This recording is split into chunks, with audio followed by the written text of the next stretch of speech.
All right, call on to order the Board of Directors meeting for June 14th, 2023. Let's stand for the Pledge of Allegiance. Ready, begin. I pledge allegiance to the flag of the United States of America and to the republic for which it stands, one nation, under God, indivisible, with liberty and justice for all. All right, Denise, can we get a roll call, please? Director Walper. Here. Director Martinez. Here. Director Berman. Here. Director Johnston. Here. Director Shibahara. Here. Vice Chair Wheeler. Here. And Chair Rydell. Here. We have a quorum. Awesome. And Denise, was the agenda properly notified? Yes, it was. Thank you very much. All right, on to the approval or amendment of the agenda. Chair Idell, I move to approve the agenda as presented. Second. Moved and seconded. Any discussion needed? All in favor, raise your right hand or say aye if you're remote. Aye. Motion carries. All right, on to item C, Board of Directors reports, and we'll start down there with Director Walper. The only thing that I've got to say is I'm really excited about this week with the luncheon on Friday and graduation on Saturday. Awesome. Thank you. Director Berman. I'll pass, thank you. All right, thank you. Director Martinez. Again, just very happy graduation this week. I have a son that is graduating, walking the stage this weekend, so very excited for that. So looking forward to it. Awesome, thank you. Director Johnston. Yeah, also excited for graduation. There's a lot of youth baseball news, but I'll leave that. If somebody else wants to give an update. I would say, the ceremony that we attended for the ring ceremony, that was an amazing event. And I just wanted to say that my children really benefited from the read days that we had this year and that change of schedule. They were able to pick up a lot of extra assignments and redo some assessments that they may have gotten worse than 4 scores on. So anyway, that's it for me. Thanks. Awesome, thank you. Did I skip you? You did. That's I think I looked over there and I couldn't see you past Ben. It gave That's, me I a think, was the minute. issue. It gave me Does a it help if I minute. turn this way? You need to turn and look at it, or look the other way, just don't look forward. Director Shibahara, I am sorry, please go. It's okay. Thank you. Couple things that I just want to mention is I just want to call out the Spring Fling concert, and I'm sure Chair Rydell will share more details about that, but it was such a fabulous event, and our students all worked so hard, and, such an entertaining event to attend, and such a neat way to pull our community together, and I love just an end-of-year kind of event, and I'm grateful that my kids were able to participate, and it's just impressed with our program in our music department. Also attended the senior awards ceremony today, and I just want to, again, express a huge amount of gratitude from our family for the award for Tim for the Citizen of the Year. It was a big honor, and I'm just overwhelmed and grateful, and thank you. So that's it. Vice Chair Wheeler. Okay. Towards the end of last month, we had a joint meeting with the Escada Fire Department and the city. I think 4 or 5 of us from the board were there. It was good to get all of the elected boards together in one meeting hall. I don't think there was anything earth-shattering that came out of it. I suppose the biggest thing was Escada Fire Department is really looking at a big capital improvement project in the ways of a new fire station.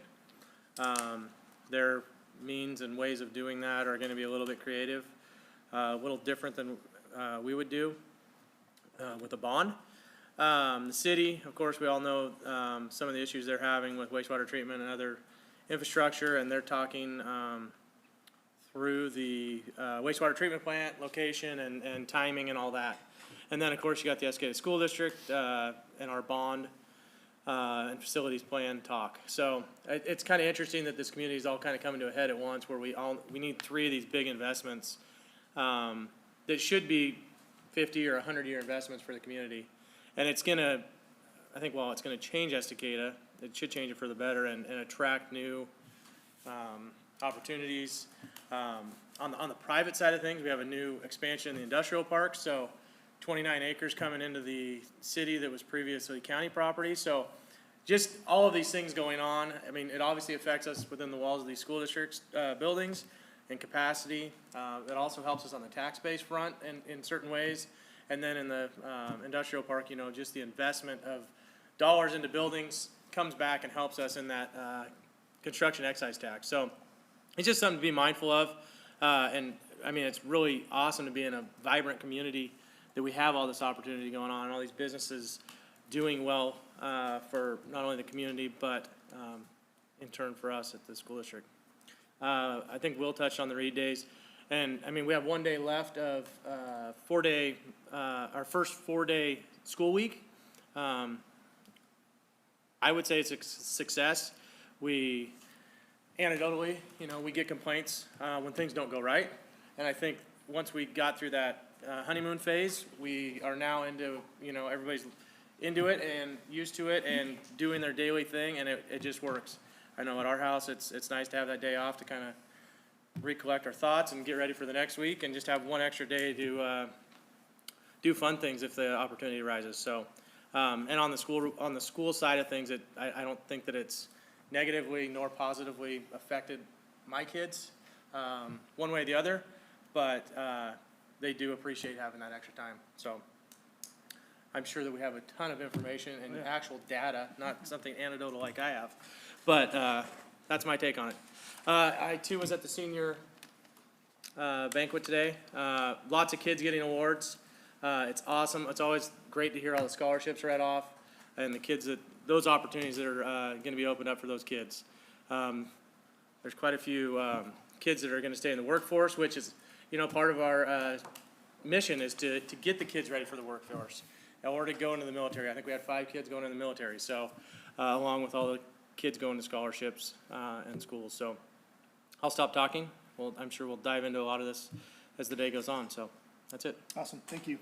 I didn't have read days on my list, but since it's a hot topic, I would echo that with 2 high school students that are extremely involved in extracurricular activities, when you look at our league and where our sports teams travel to, and when you think of spring sports, but I guess fall sports, soccer would be the same way, where you're playing multiple games a week, and then you add in district choir competition, district band competition, district jazz band competition, and all of those were east of the mountain. So, you know, my freshman was, I think, in Central Oregon 6 days in a 2-week period of time.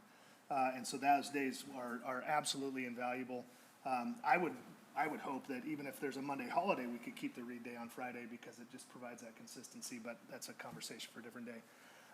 Spring Fling, I think Director Shibahara hit that one, so I'm going to cross that off my list.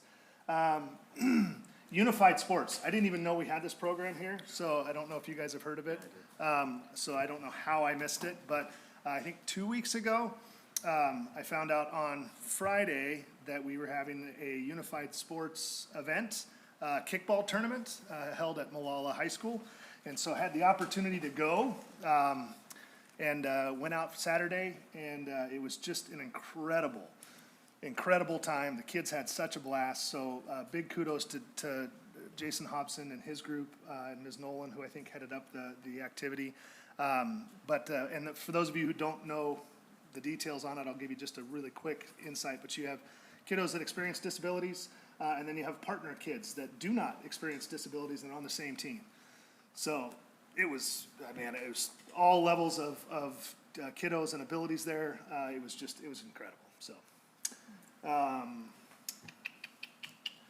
I did have the Clackamas ESD Budget Committee since the last meeting, so if anybody wants a really riveting meeting, I think the Clackamas ESD budget is 293 pages.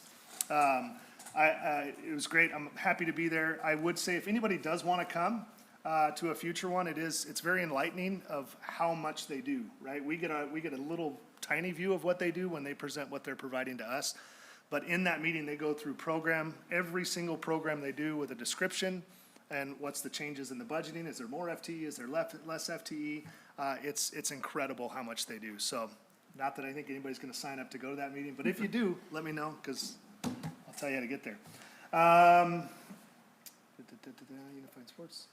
again, echo graduation coming up, Safe Act, again, another great tradition that we have, so excited for the Safe Act party. I've been helping to chaperone those for a lot of years now, so if anybody's up at 4 in the morning and wants to text me, I'll be up at the all-night senior party, so, but looking forward to that as well. And then I'm gonna stop there. Good job. All right. Next up, district reports, and we're gonna start with the communications department.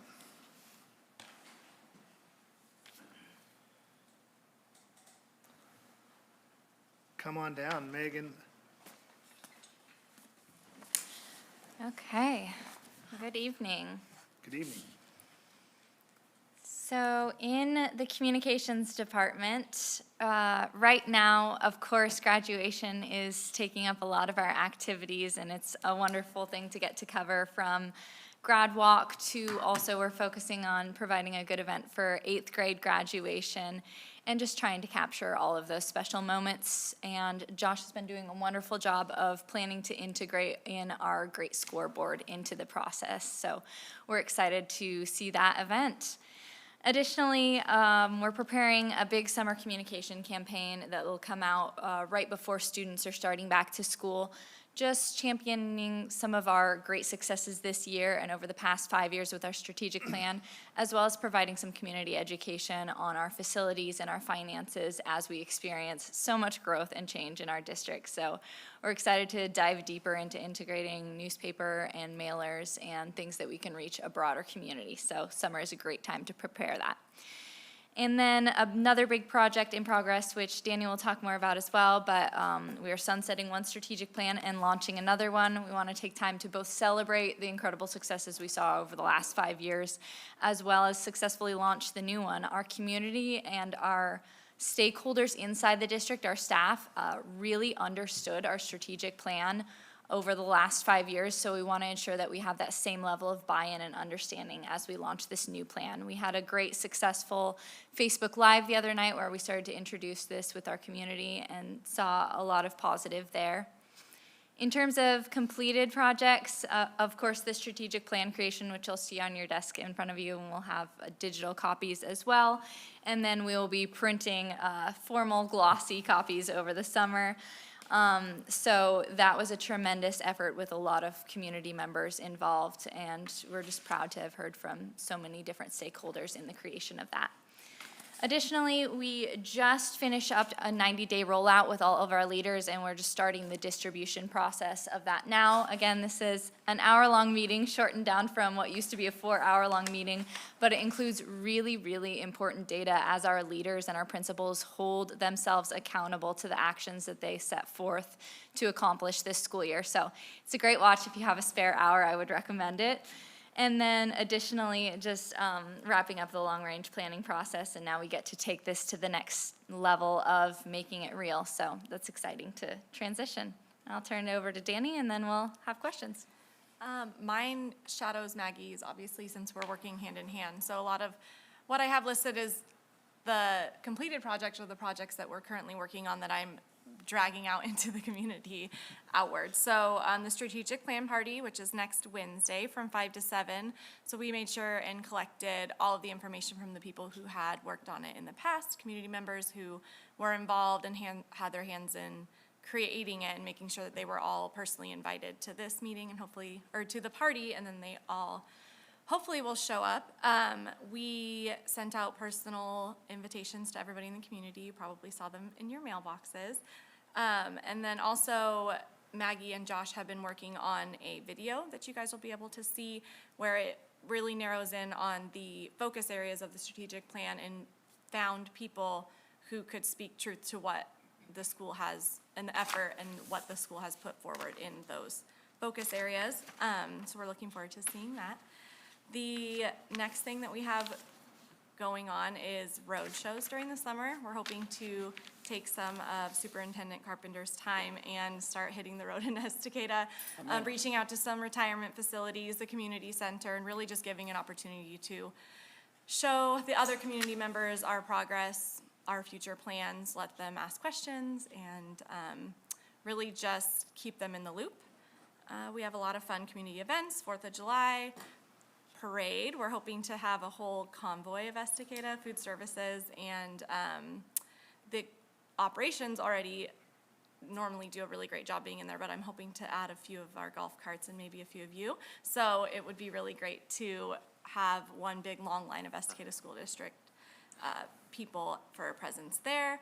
We have an early childhood day coming up, a lot of city events, so just planning on being a presence and handing out Estacada goodies and making sure that we just are surrounding everybody in the community. And then same as what Maggie said, a lot of summer communications, coming up with some strategic plans on how to roll out the new school year.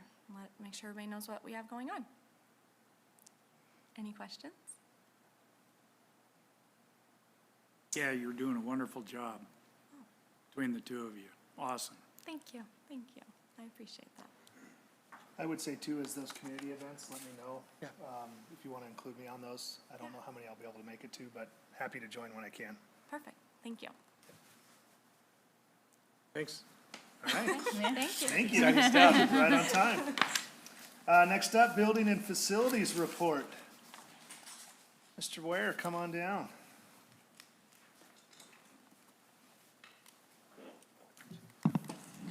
Good evening. All right, we'll get started here. For your operations report, just to start off with some of our in-process capital improvement projects. River Mill seismic construction project is set to begin 6/21, which is the first official day of our summer season. We have a pretty tight window with this project, but our contracting and engineering firm, architectural firm, are really eager to get going and have a detailed outline schedule.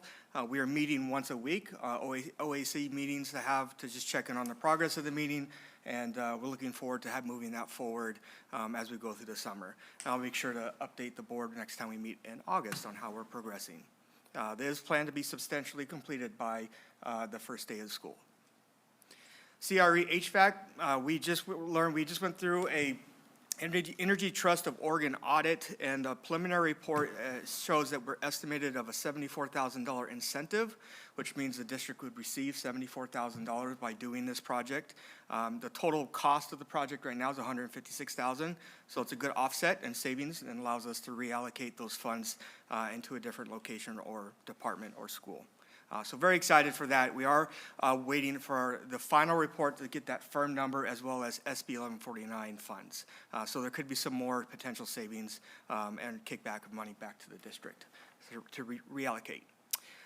Estacada High School seismic upgrade. We are releasing the RFP this summer. We actually are releasing it this week for the engineering architectural firm. Our goal, much like we did with River Mill Seismic, is to establish a strong partnership with a firm, and then start the scheduling and procurement of a CMGC process, much like we did last year. And so we're a ways out from this project even beginning, but the first step is releasing the RFP and obtaining or procuring an engineering firm. So we're looking forward to getting that released tomorrow, I believe. Yes, so that'll be out in the public. The next few slides, just wanted to share some data from our departments and operations over the school year. This is our technology services department. You can see on the bottom right, we've had just over 7,100 tickets submitted, and 6,900 and some change were completed this school year. Our average resolution time is a 1.9 day. We have, and it doesn't show it here, but we have an SLA on standard response, basically protocol for response and resolution, and that's at 99%. And this is a department of 3, plus the director of tech, serving over 2,000 people. So very impressive. We're very efficient in this department, in all of our departments rather, but it's very exciting to see the growth from this department as well. On the left-hand side, you can see that they do a service survey after completing tickets, and they're a 5 out of 5 every time. They're serving our students who complete these tickets, our staff as well who complete these tickets. And so we're just very excited about the growth that we're seeing in this department.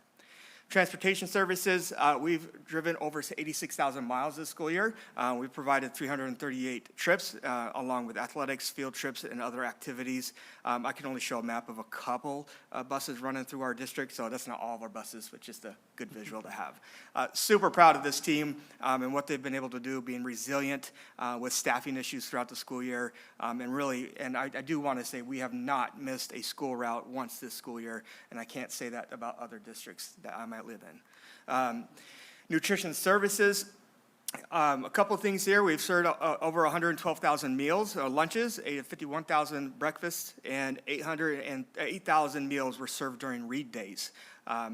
Our participation is up, and we are seeing an increase of our participation, as well as we've seen an increase in our catering. And I highlight that. We don't have a lot of baseline data, but I'm highlighting that because that's evident that what we're doing in our kitchens and the food that we're providing is nutritious, it's healthy, and our staff like it. So we've been utilizing our catering department a lot more for events, for different strategic plan events and other continuous improvement events. So it's a win for that department. They're able to grow some money from it and put it back into the nutrition services department.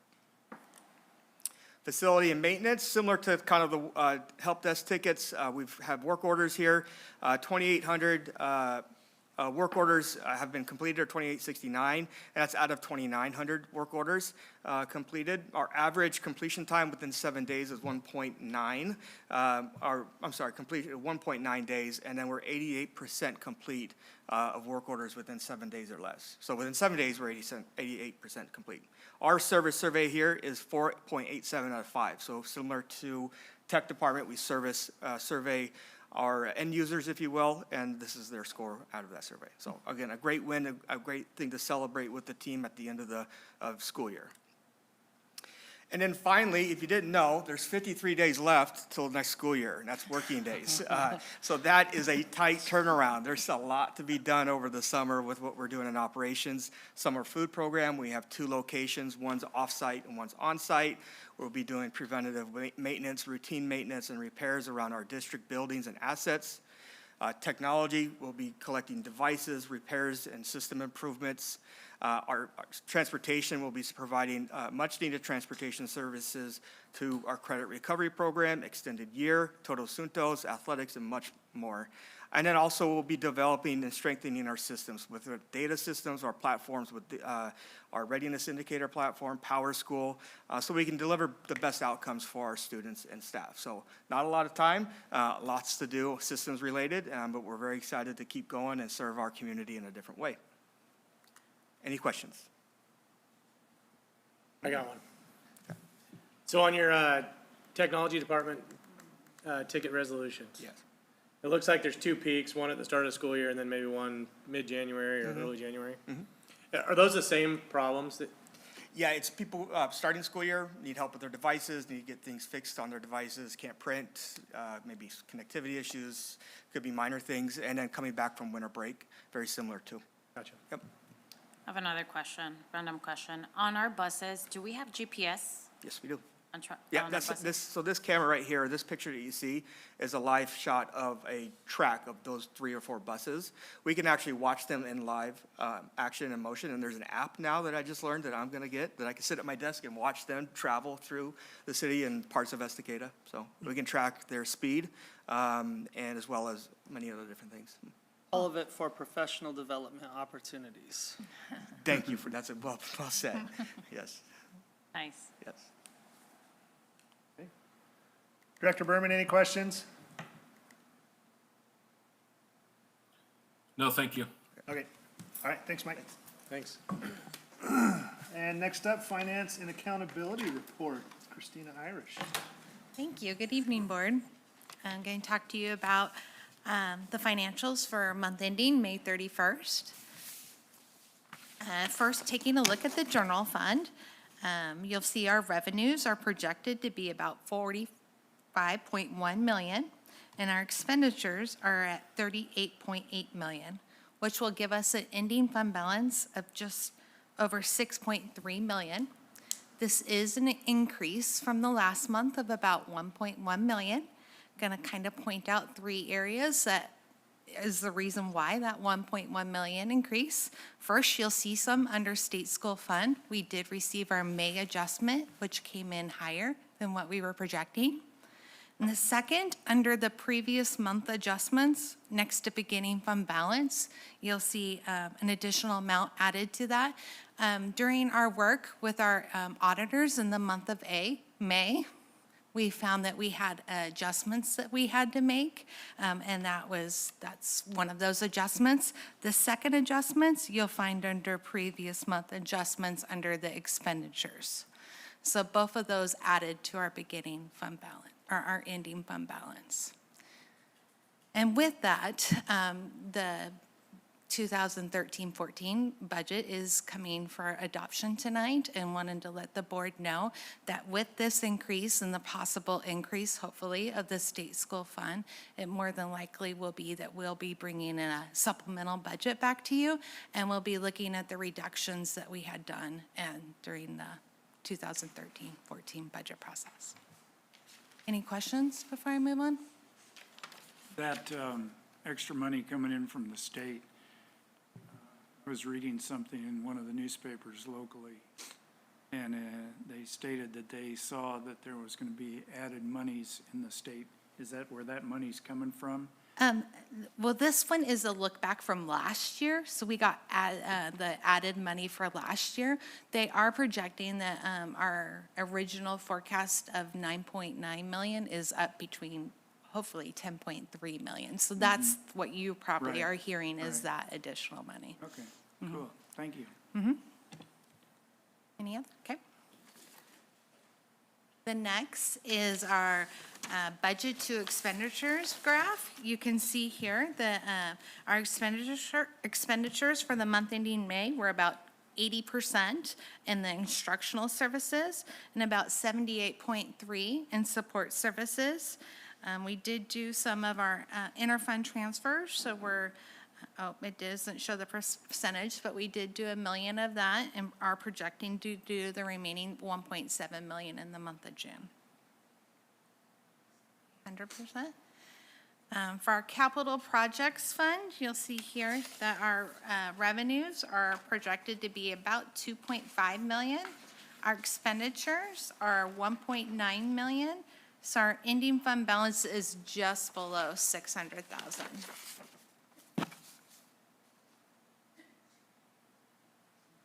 And then for our enrollment, for the month ending, we ended at 1,871 for the district. That was a decrease of 3 from the previous month, and still an increase of 120 from last year at the same time.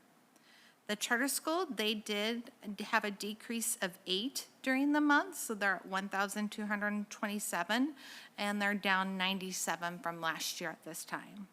So overall, we are, for the month, we changed a negative 11 from the previous month, but are up a total of 23 from last year at that time, and our current district-wide enrollment is 3,098. There is our chart. And that is all I have to share for the month of May. Any questions? You know, I'm curious about Summit. Yeah. They're down quite a bit and we're up quite a bit. We got a way of looking to see how many people that are, or children that are in the Estacada area that could come here, go there, and how many of them have come back to us and left Summit? Yeah, I I can, you Go can, you asked, go ahead. Okay. I can answer most of those questions. So in our agreement with Summit Charter, they're only allowed to accept 10% of their overall student body of kids who reside inside our school district. And so, you know, they have, can't remember what the number was, let's call it 1,200, 1,300 kids. So only 10% or 120 kids can come from our district. Everyone else comes from Baker City, Salem, Right. Roseburg. from around the state. And so there is occasionally waiting lists that occurs of people who are trying to do that. However, of that 120, the majority of these kids who attend that school are traditionally homeschool students who never would have come to our school district in the first place. This is where parents choose to send their kids for grouping, religious groupings, et cetera. And so that's a piece of it. We have, however, since the COVID, recovered the majority of our students who left Estacada to attend during the pandemic. They, for the most part, have returned, and that's where you see the decrease in Summit overall is they got gigantic during the pandemic. And so this decrease is really not just Estacada kids, but kids from around the state of Oregon who have returned back to their home schools. Yeah. Yep. Okay, any other questions? I think it is important to note too, just for our own sake, as they grow 23 kids, we receive 20% of the ADM for kids who go to Summit Charter. So it's been a very lucrative business partnership that we've had with them. And so, you know, even though they've continued to reduce, just the fact that they're still up 23 from last year equals, you know, roughly $50,000 additional dollars that we can support our kids with based on the partnership. Yeah. So it's a good business relationship for us. Okay. Is there anything not discussed or shown in the financial report that we need to be aware of? No, Okay. All right, thank you very much. thank you. On to item E, Superintendent's report. All right, thank you. And I first want to start by just letting Director Martinez know that it is not too late to withhold diplomas if for some reason you feel like we need to withhold any diploma.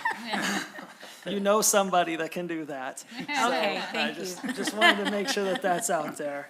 I also want to give a congratulations again to Director Shibahara and Vice Chair Wheeler, both of whom were recognized by our school district as Citizens of the Year for just their tremendous contributions to what they're doing for our school district and our community. So what a great representation of your families, but also a great representation of who you represent in terms of your constituents and this school district as well.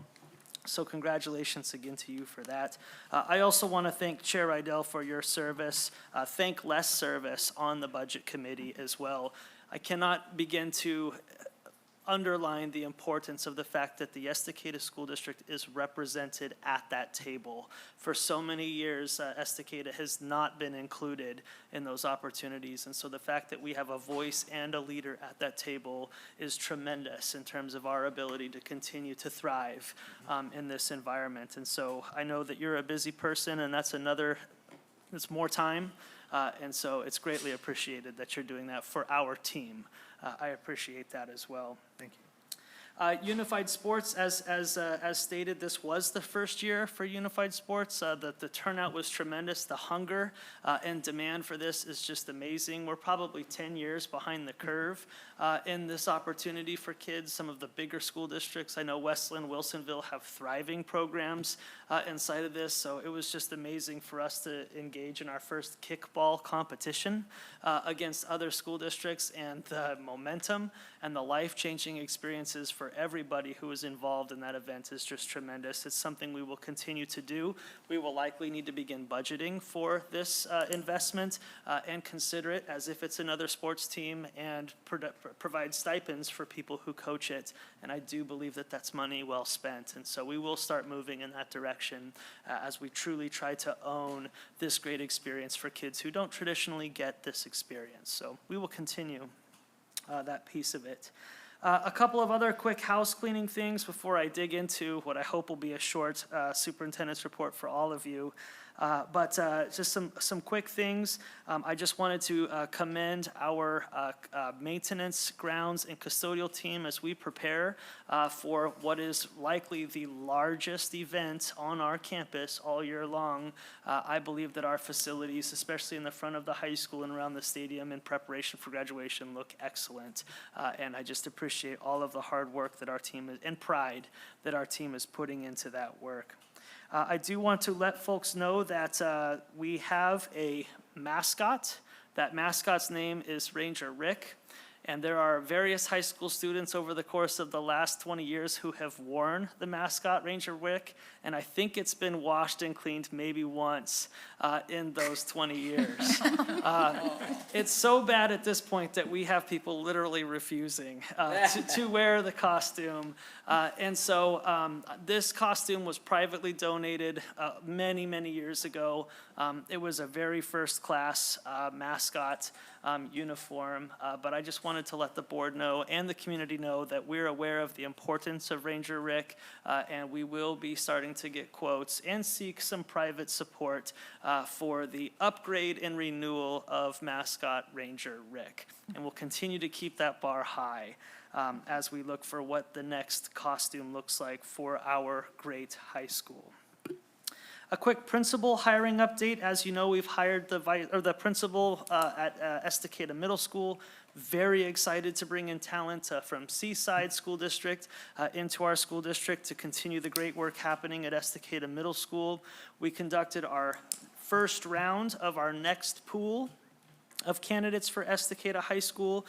One has emerged to move forward to the second round. We hope to have one additional round after this second round, but we are going through that process at the moment. We're going to remain patient and make sure that we find the right fit for Estacada High School.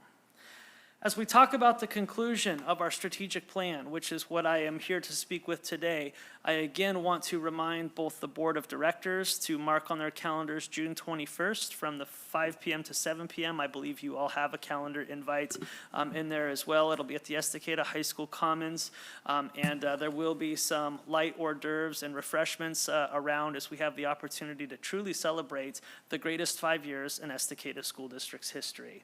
And I've got a lot of data that I'm excited to share with you tonight that verifies and validates just how great these last 5 years were under this strategic plan. So if you'll remember, in 2019 was year one of this strategic plan.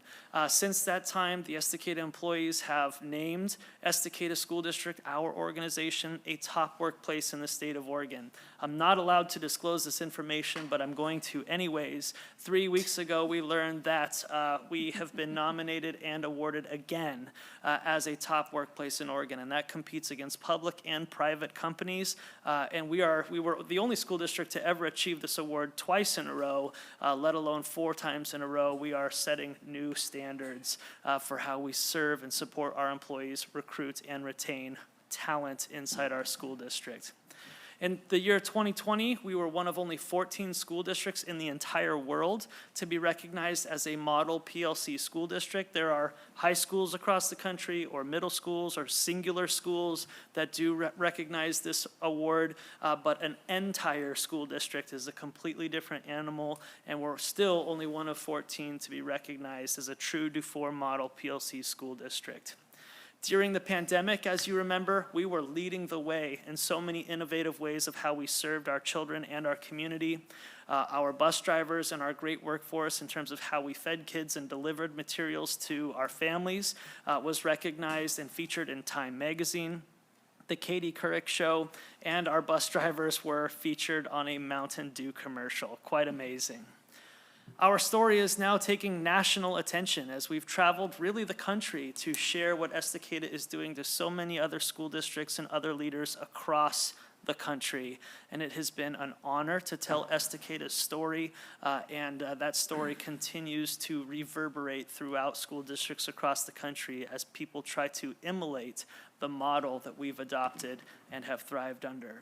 Since 2016, all the way to 2023, Estacada High School has been recognized as one of the best high schools in the United States. We have always regularly ranked in the top third in the country of places to send your kids to high school, and we're very proud of that, and that's something we don't take lightly.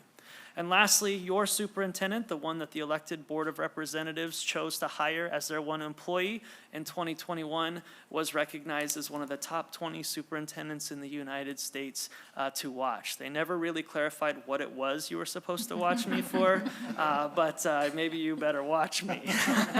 But nonetheless, a true honor, but you can see the badges that we've collected under these 5 years.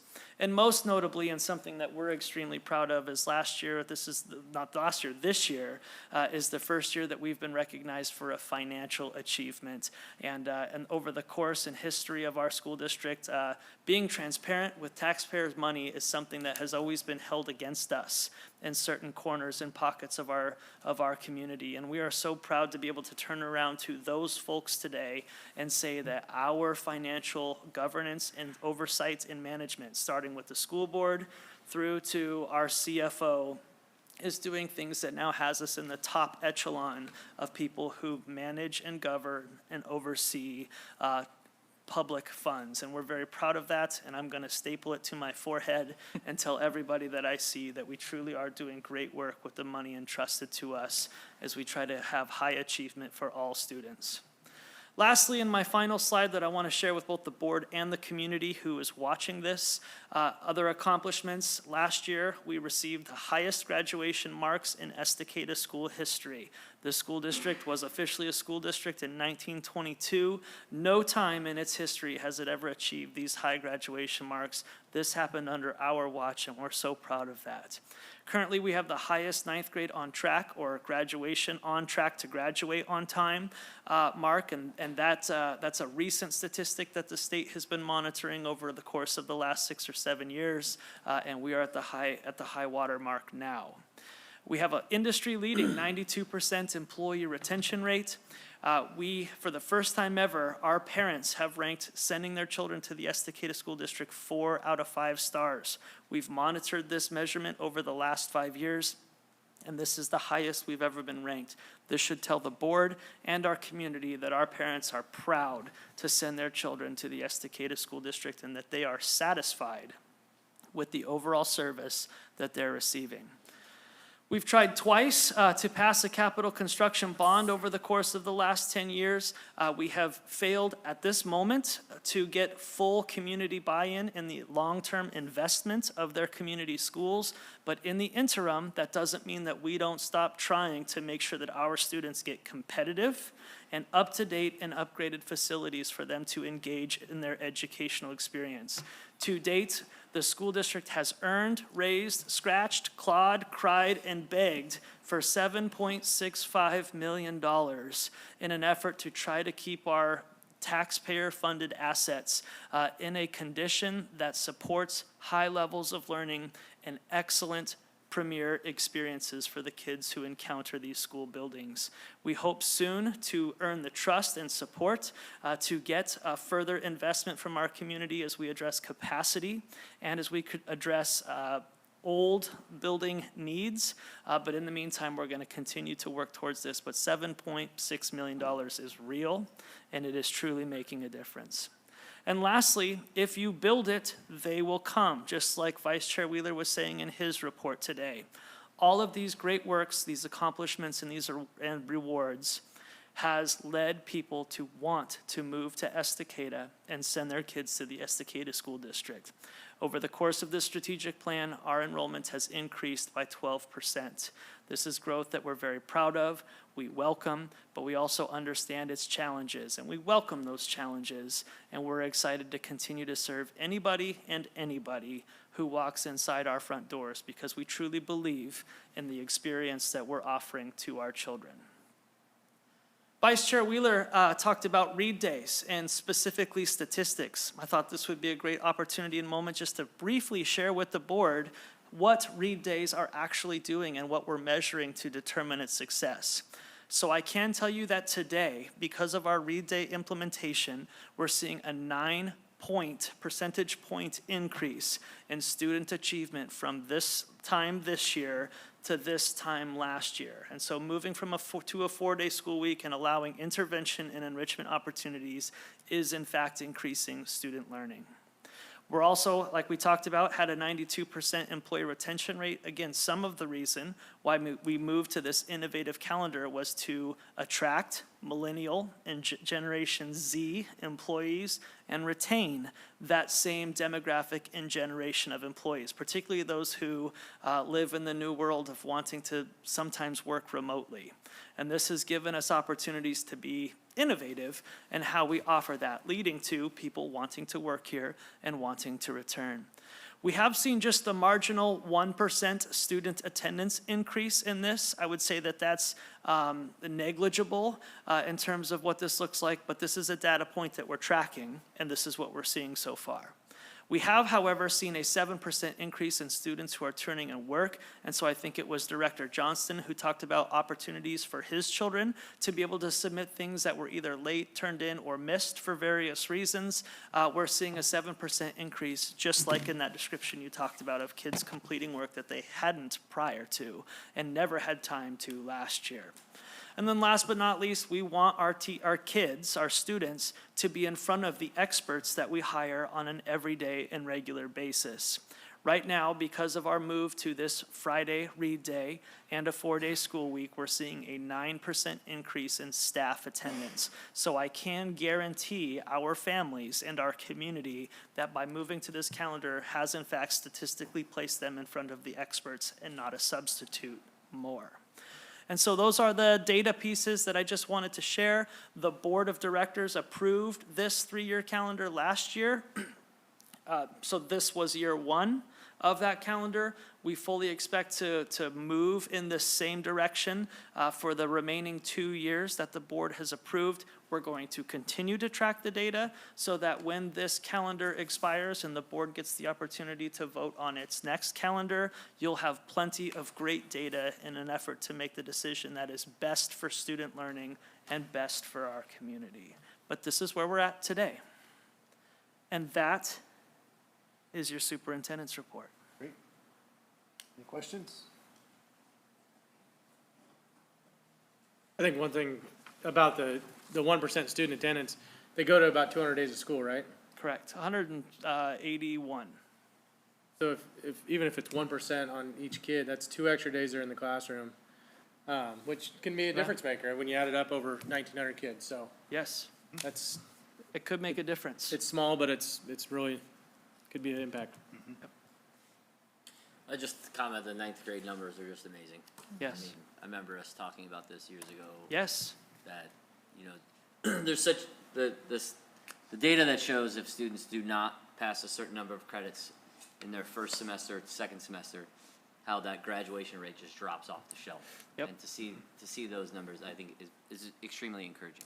Yes, thank you. And I appreciate you saying it too, because I remember when Director Shibahara was first elected, and I believe it was Director Smith at the time, those were 2 projects that you were elected in an effort to improve. And I'm really proud to show that over 4 years, we've seen tremendous growth in this area, thanks to everyone's leadership on this. All right. Thank you, Superintendent Carpenter. On to item F. After the meeting started, I did get a message that Representative Heeb is not able to make it tonight. As we all know, Salem's kind of a mess right now, so we'll give him the pass. But I am looking forward to having him out, and I know that he not desperately, but does want to spend time in front of the board, so I'll continue to coordinate that. If I could just state that I would like to just publicly recognize Representative Heeb and his support staff during this battle for school finance and funding. That his office has been extremely gracious in communicating with the Estacada School District where it's at, what they're working towards, and we've been able to get up-to-date information about the direction that school funding is going, and that is something we have never had before. And so I do want to just state that for the record, that this has been a great partnership thus far, and we welcome that and thank that. Awesome, thank you. All right, on to item G, discussion which we have none.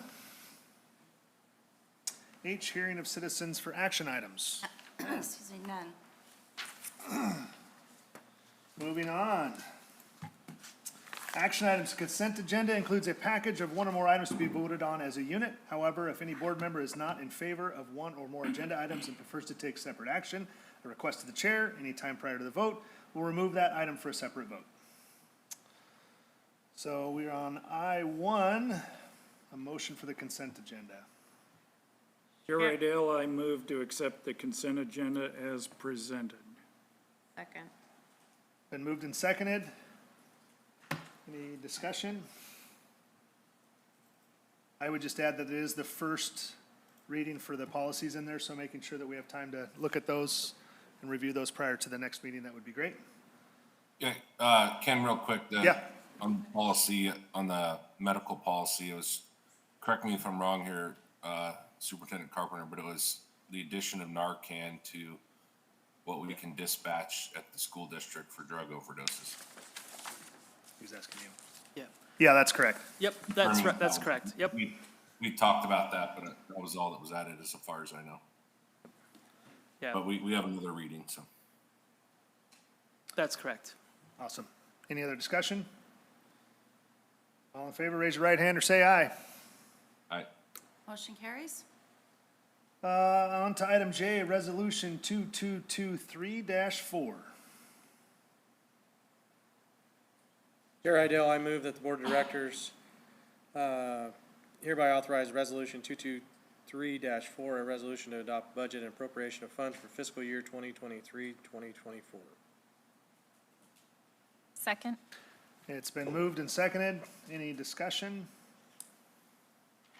Just a process, if we're seeing these extra funds coming in, how does that look moving forward? So this will be our approved budget if it passes, and then if you Yeah, just want to take it from there. great question. We'll take a look at the exact dollar amounts, and come fall time, once we know for sure what the state school fund, and we have all of our first payrolls done, then we'll bring it to the board after superintendent, a recommendation on how to spend that. If it, I foresee it being a supplemental budget that we'll need to do.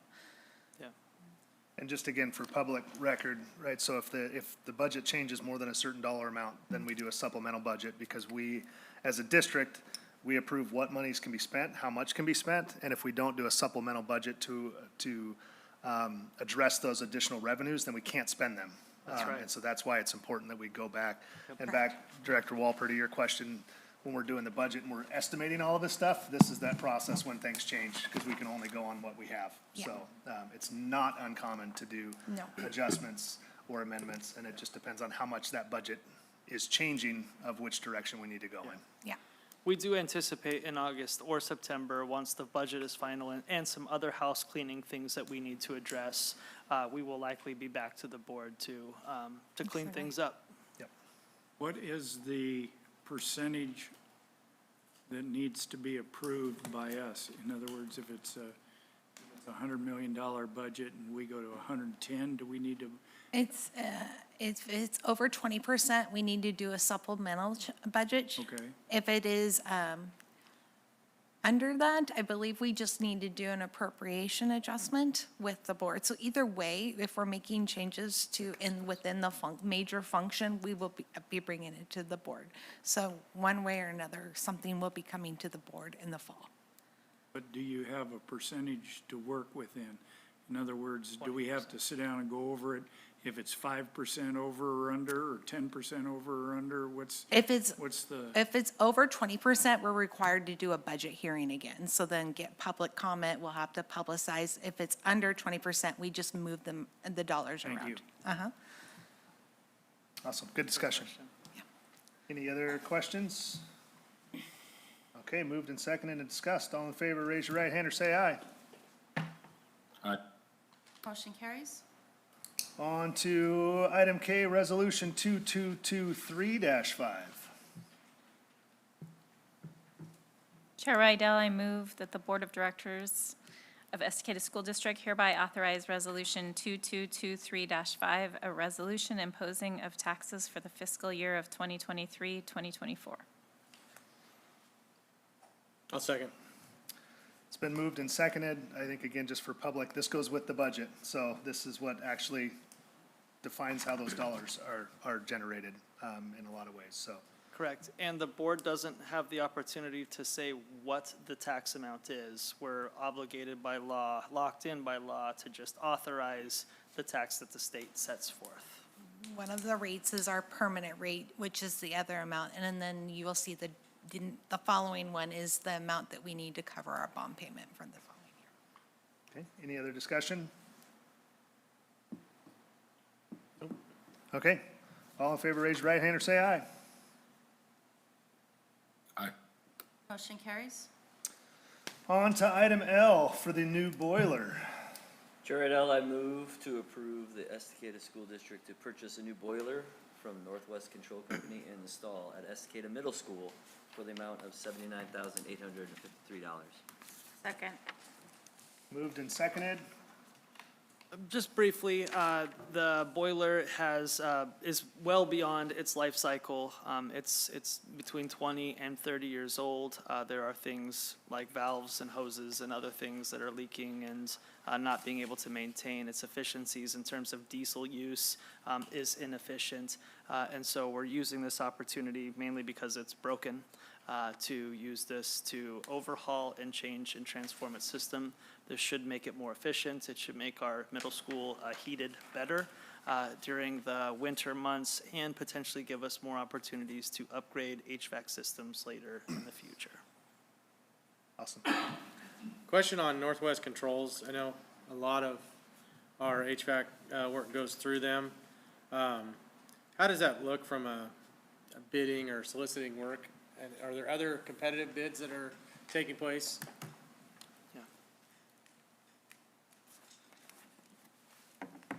So I can answer that question. Specifically in this project, we did procure out 3 other bids just to see what the comps would be. On NCC, Northwest Control, usually typically comes in on the lower end.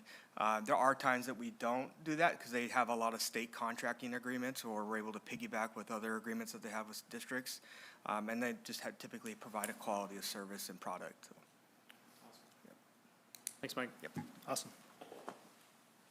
All right, any other discussion? All in favor, raise your right hand or say aye. Aye. Motion carries. All right, on to item M for audio and sound equipment. Chair Rydell, I move to approve the Estacada School District to purchase audio and sound equipment for Estacada Auditorium from Small Town Productions for the amount of $88,945.88. Second. Been moved and seconded. What conversation, questions, discussion? Sure. Just a quick background. Our auditorium sound system is outdated and no longer in compliance with, I want to say it's the FCC radio frequency regulations. That's correct. And so we're using this opportunity to make a long-term financial commitment to really upgrade our auditorium with best-in-class experiences for our students who are using it, as well as our community who has the opportunity to use its historic auditorium as well. The current system was privately donated by somebody who may or may not be the chairman of this school board, which we're grateful for that private donation. And it definitely got us to where we are today. And now it's time, I think, for the school district to step up and truly put a best-in-class experience for our kids. If there's one story I would love to shortly tell, which I think justifies this expense without question, is we saw a beautiful Mary Poppins musical this year, which was so well produced by our kids and our employees, and it engaged so many community folks. And each and every single night, 1 or 2 kids drew an unlucky microphone. So while they were giving their beautiful solo or their debut or their spotlight opportunity, with grandparents in the stands, phone cameras up, just ready to celebrate their kid in that moment, there was just static as the kid was singing. And it was unacceptable, and it's not the kind of experience that I want our school district to represent in that moment.